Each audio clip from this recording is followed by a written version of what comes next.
Meow, meow, meow. Oliver and Jumpy. Story 23.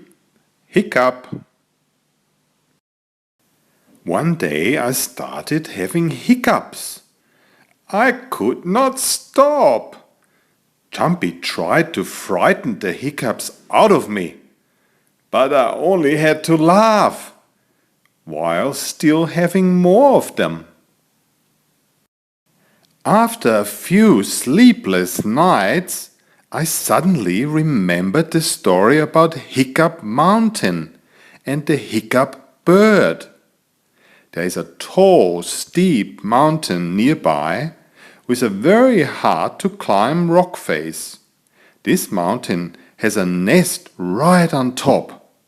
It belongs to the hiccup bird, who is a beautiful colored big creature living high up on top and never coming down to the plain where I live. The legend says that her babies are born with hiccups right when they break out of their eggs. Their mummy knows about a large flower deep in the jungle whose nectar is a potent medicine against hiccups. The only way for me to drink this nectar is to climb up there and pretend to be one of her chicks. So Jumpy helped me to fix up a disguise. I put everything into my backpack and started up the dangerous cliff. Scary! Luckily, my sharp claws helped me to climb up slowly. I became more and more exhausted until when halfway up, I slipped on the rock and fell down, scraping myself along the sharp ridges until my rope abruptly stopped my fall and I banged against the wall. It was good that I had brought all my mountain climbing gear. Once I found my footing again and had a little break, I continued up and up. Shortly before, I had noticed both hiccup bird parents leaving on their never-ending task of finding food for their chicks.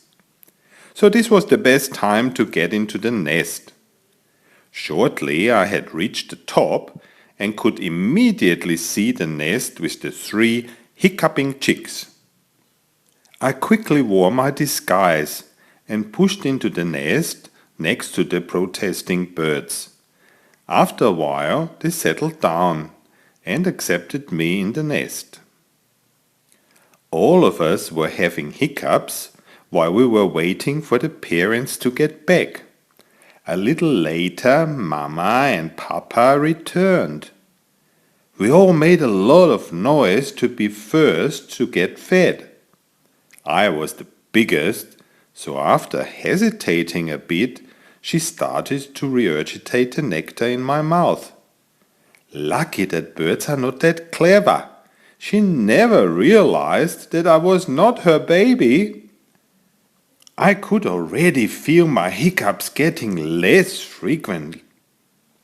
After 3 days, all 4 of us were healed from our worrisome hiccups. Time to say thank you and leave. When the parent birds went off on another food gathering mission, I took my parachute from the backpack, put it on, and jumped out into the open air. A second later, I pulled on my release handle to open the chute. But nothing happened. I was very scared, and the ground rushed towards me. I was going to hit the floor. But then I could see Jumpy waiting below. She is very big and was holding her arms open to catch me. How lucky to have such a good friend, I thought, when she caught me securely and put me in her pouch. I was cured from my hiccups and safely home again. Hickey bye! I hope you enjoyed this story. Please recommend it to your friends. I welcome any inquiries concerning publication of my tales. Thank you. Bye bye, until next time.